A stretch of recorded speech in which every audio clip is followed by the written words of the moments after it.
Hello, it's Randi Rhodes. Here's a clip from our show, and go to randirhodes.com for the whole thing and a podcast. Buy a stinking podcast. Mary had a little man. The fault.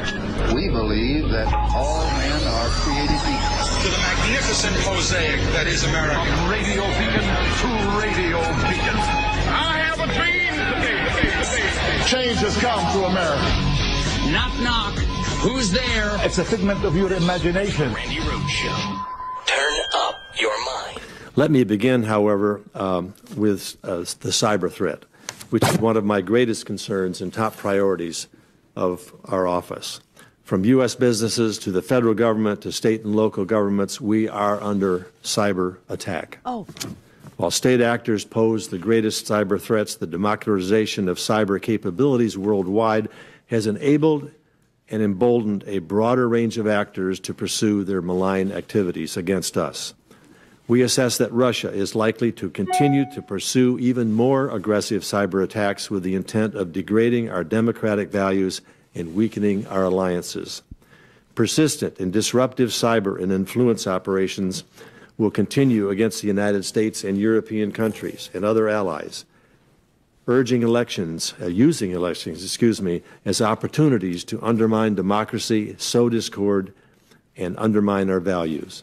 I'm going to bomb the shit out of them. No, you're not. You're not going to do anything. In fact, just now on the TV, we were very nervous because Donald Trump is taking questions at a joint press conference with Stefan Löfven from Sweden.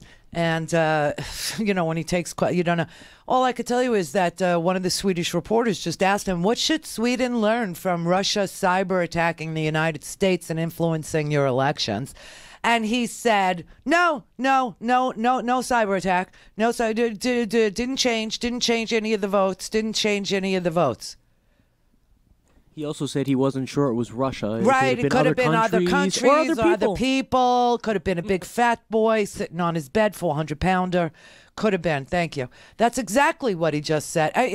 And meanwhile, as he's standing there saying that, you have our intelligence community testifying in the Senate that, they're hacking us and they're continuing to hack us. And, hey, guess what? We need a whole of government response. And the president doesn't think there's anything, wrong. So the primaries have started. Today is the Texas primary. People are already voting in the 2018. And the president just wants to sit there and say nothing has happened, which is why we say hurry up, Mueller, because with all that craziness that happened yesterday, I mean, what have we come to? You've got insanity starting to, eat itself on the TV yesterday. Sam Nunberg's little distraction, a sideshow, a shiny object in the Hall of Mirrors. That's what that was yesterday. But I think I understand what Nunberg is doing. I think I understand what his message was yesterday. And obviously, he wants to seem as if he's loyal to Roger Stone, Steve Bannon, and Michael Cohen, who I think he's, feeling strong when he stands next to and doesn't want to lose them as friends. So he went on the TV yesterday and he decided to tell everybody that he would not help convict Roger Stone, that he was disgusted. He's going to stand up to Mueller and he's not going to, help Mueller make a case against Roger Stone. Obviously, it's a perjury case against Roger Stone, if not more, because Roger Stone came out from the House Intelligence Committee, who, by the way, a congressman, Texas Congressman Mike Conaway. I know it's just a primary, but could you get rid of him today? Could you do that for me, please? Texas, thank you. He said the House has pretty much wrapped up its investigation, meaning they're not going to subpoena anybody. They're not going to subpoena Twitter. They don't want to see Roger Stone's. Roger Stone went there and talked to that committee, Conaway's committee, and told them that everything that they asked him, was false. He didn't do anything. He wasn't talking to Julian Assange. He wasn't talking to WikiLeaks. He didn't know that, Podesta was next in the barrel. It was just crazy. He just took a crazy shot and all this crap. And, And of course, that is not true. And this man got away with lying because they're not going to subpoena Twitter to get Roger Stone's direct messages. They're not going to subpoena Twitter to get Junior's direct messages with WikiLeaks or anybody else. I mean, they're like, oh, come lie to me. But for some reason, Sam Nunberg is crazy, right? Sam Nunberg, let me tell you what I think he was doing yesterday. I think not only was he protecting his friends, Roger Stone, who obviously lied, and Michael Cohen, who obviously has been complaining out loud to his friends, which probably includes Sam Nunberg, that Donald Trump was late on his payment to Stormy Daniels, and she was going to come out 12 days before the election and start running her stinking mouth, and that the payment had to go. So Michael Cohen facilitated a payment by setting up a fake company just for the purpose of transferring $130,000 owed to her under their non-disclosure agreement so that she wouldn't screw up the chances that, they worked so hard for Russia to give to Donald Trump to be the president. I mean, all this work for what? Nothing? To have some porn star upend it all? Oh, no, pay her. And Michael Cohen actually set up this phony corporation in Maryland and gave the lawyer the money, the lawyer for her the money, and then went around complaining to everybody that he hadn't been reimbursed. And, of course, one of the things Nunberg says on the TV, I'm very worried about Michael. Michael Cohen got screwed. He got screwed on those payments. He got screwed on that whole deal, right? So he's protecting Michael Cohen, obviously. He must have said, he did 12 interviews yesterday. This was like watching a car crash. You couldn't take your eyes off it. I couldn't. It was the most, thrilling and off-the-hook act of defiance I had ever seen in my life on TV having to do with the president of the United States. But I swear to you, he was sitting there playing both sides, because this is what Roger Stone taught him, okay? You lie a lot, you play both sides, and if all else fails, act crazy. If you act crazy, then your testimony would be seemingly worthless to the grand jury, right? And if you lie so much that your testimony is worthless because there's no value, it's meaningless like the president does. When Donald Trump talks, no one pays any attention anymore because it's meaningless babble. It's like a little baby learning how to form, the perfect little pie hole. It's meaningless. It means nothing. Michael Cohen kind of did that yesterday. And he also is protecting Bannon, okay, who's in deep, deep doo-doo. But I swear to you, the other side of it that he was playing was, because he kept on saying this over and over again, that he didn't feel like spending 80 hours producing all the emails. In some later interviews, which went on all freaking day. I mean, I think the last interview he did was with New York Magazine last night at he was talking to them for an hour from midnight until 1 o'clock in the morning. He talked to New York Magazine. And he was still daring Mueller to arrest him.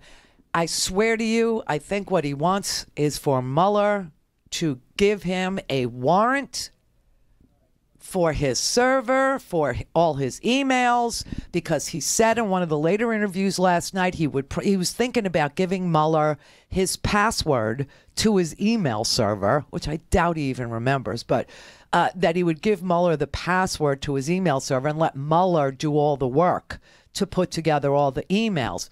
I swear to you, it's two sides that he's playing. He's playing, I'm really loyal to Roger. I'm really worried about Michael Cohen. I'm really worried about Steve Bannon. Trump treated them like crap. He's a nasty guy. He screws everybody. These people got screwed by Trump, blah, blah, blah. But Mueller, here's what I need you to do. I need you to send a warrant to my attorney and just come and take my hard drive and take anything you want off of it so that I can say I was willing to go to jail for Roger Stone. I was willing to go to jail for you, Steve Bannon. I was willing to go to jail for you, Michael Cohen. But in the end, Mueller gave me a warrant and there's no way I couldn't hold on to these emails. He had every right under the law to take them and blah, blah, blah. I swear to you, this is what he wants. And everybody is telling me, oh, he, listen, I don't think he was, without a social lubricant. You know what I'm saying? The idea that he got bolder and braver as the day went on. And then by midnight when it ran out, he said to the Associated Press, of course I'll cooperate. And then last night he said to New York Magazine, of course I'm going to cooperate. You see, I really believe that was a cry for, because there's no way, if you were Robert Mueller, if you were Weissman, if you were on Mueller's team, if you were in the White House, whatever, there was no way you could take your eyes off this guy who offered so much information that would force Robert Mueller to subpoena him. Well, he's already been subpoenaed, but would force Robert Mueller to get a warrant to search his emails. It would force him, because he said Trump may have done something wrong. Trump knew about the Trump Tower meeting. And of course, the White House is going to tell you, how would he know? He wasn't working in the White House. But he was in touch with Steve Bannon, and Steve Bannon was there when it happened. In fact, he went to the freaking meeting. He was in touch with Roger Stone. He said he talked to Roger Stone 50 times a day. He said he emailed Bannon 50 times a day. You think they weren't talking about this? You think they weren't talking about WikiLeaks? You think they weren't talking about the document dump? You think Roger Stone wasn't sharing that he was in touch with Assange? That he knew that Podesta was next in the barrel? Of course, this is why they want the emails. And I swear to you, Sam Nunberg wants to be rid of this onus of Trump. Because I don't know if you know this, but Trump has fired a lot of people a lot of different times, right? The idea that you're not in the White House doesn't mean that you don't talk to the president of the United States. Corey Lewandowski was fired by the president. And Corey Lewandowski is still talking to the White House, and everybody knows that he's still talking to the White House. I mean, this is crazy. Steve Bannon was in the White House. He was in the meeting at Trump. To sit there and pretend like they're not all talking to each other. Roger Stone, he gave some statements that were a little sketchy today because it's Roger Stone. And he said, I don't blame the president. And, I don't blame the president. And, but I want you to know that, I don't have anything to do with Russian collusion. He said, Stone said he was not fired by Trump. He said, this is what he said to New York Magazine last night. He said, I resigned. It was my decision. And then Idiot Boy says, I was far more effective on Trump's behalf outside the campaign. A lot of these people were more effective on Trump's behalf outside the campaign. Roger Stone said that last night to New York Magazine. He said, perhaps you've heard of Stop the Steal effort or Danny Williams or the Clintons' war on women. I have no animus toward the president, but none of these things would have been possible if I had remained in the confines of the campaign. I'm telling you, they all were talking to each other by email and text messages and you name it, every electronic device 50 times a day is what Nunberg, Numbnuts, offered yesterday on the TV. That's what he offered up. Well, I talked to Steve Bannon. I talked to Roger Stone 50 times a day. Why do I have to produce all these emails? Well, because you were subpoenaed. But he wants Mueller to give him a warrant and do it himself. Go to RandiRhodes.com for the whole thing and a podcast. Buy a stinking podcast.